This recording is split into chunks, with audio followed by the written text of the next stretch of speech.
nous sommes en pleine réflexion sur un nouveau modèle de développement.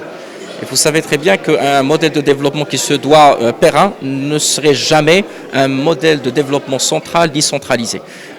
D'où bien sûr l'inscription de ces assises de la régionalisation avancée qui devrait être un espace de débat et de réflexion de la part bien sûr des pouvoirs publics et des praticiens pour repenser la problématique du développement mais sous un angle qui est régional.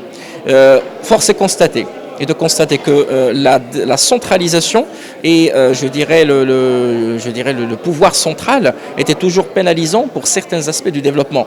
Bien sûr, nous avons besoin d'un État fort, nous avons besoin d'un centre qui dirige et qui pilote et qui drive bien sûr les actions de développement de la part des pouvoirs publics, mais nous sommes en marge parfois des potentialités réelles des régions.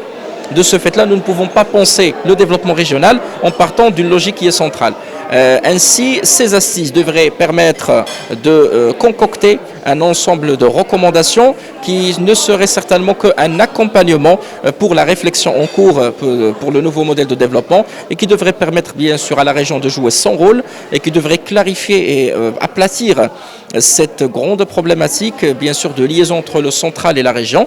Bien sûr, l'autonomie des régions est demandée, mais dans le cadre bien sûr d'un moule global qui est bien sûr les politiques sectorielles, les orientations générales bien sûr du centre. Aujourd'hui, plus que jamais, nous avons besoin de bonnes idées, d'idées toutes fraîches. Les idées sont les bienvenues bien sûr, la réflexion est là, la concertation également et l'adhésion sont là et c'est nécessaire et important. Mais à mon avis, le plus important, ce n'est pas forcément une question de moyens, mais c'est une question d'organisation. Il faut que nous puissions aplatir bien sûr ce sujet pour définir les doubles emplois, pour définir également les blocages et pour permettre à chaque acteur d'identifier clairement ses attributions et de pouvoir bien sûr imaginer un renforcement de l'efficacité de tous les acteurs. Et je ne parle pas uniquement ici de l'État, parce que c'est totalement en marge de penser que c'est à l'État de développer, mais également les forces vives. Comment peut-on aujourd'hui imaginer un rôle puissant de l'État, très important, et un rôle important bien sûr de la région et des élus et des structures régionales, mais également comment faire que cette organisation soit un facteur mobilisateur des forces vives sur le plan régional. Parce que ces forces vives disposent bien sûr de ce potentiel qui pourrait le mettre en valeur, que ce soit un potentiel qui est matériel, mais également un potentiel immatériel.